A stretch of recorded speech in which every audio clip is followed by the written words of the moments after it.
Le projet s'appelle Power Farm, la production de l'énergie solaire, la consommation d'une alimentation locale et puis de la biodiversité. Et en même temps d'avoir les habitants des bâtiments qui peuvent voir les besoins des plantes. Donc il y a vraiment un écran en bas pour voir comment est-ce que ça va pour les plantes.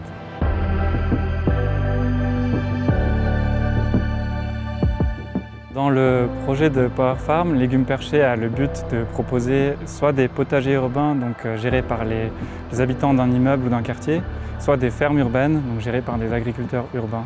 Le rôle de Lightswing Solar, c'est de proposer une solution photovoltaïque qui est adaptée à une ferme urbaine avec des panneaux bifaciaux verticaux qui permettent une bonne répartition de l'eau de pluie et de la lumière sur les parcelles cultivées.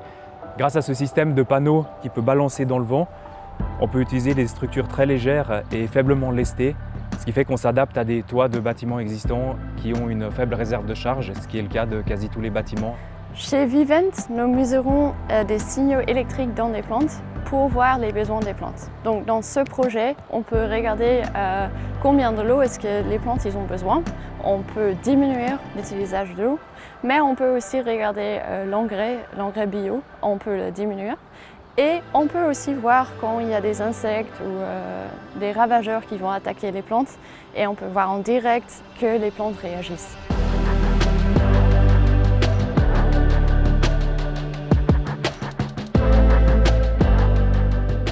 Ce projet est innovatif parce que ça répond à 4 enjeux majeurs de cette époque. Donc d'un côté, on a la production d'énergie renouvelable.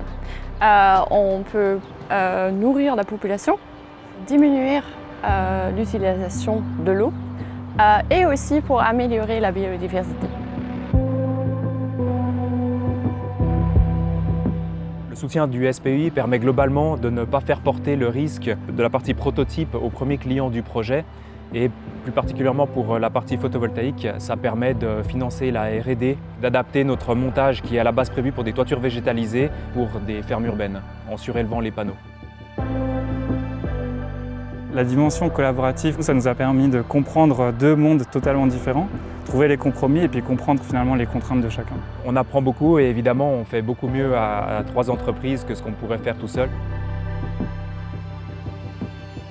Les prochaines étapes, c'est de trouver la surface qui peut accepter le premier prototype. Là, on est en discussion avec plusieurs développements immobiliers, donc de quartiers et d'immeubles, pour qu'on puisse voir si ça peut se lancer et accrocher dans le canton.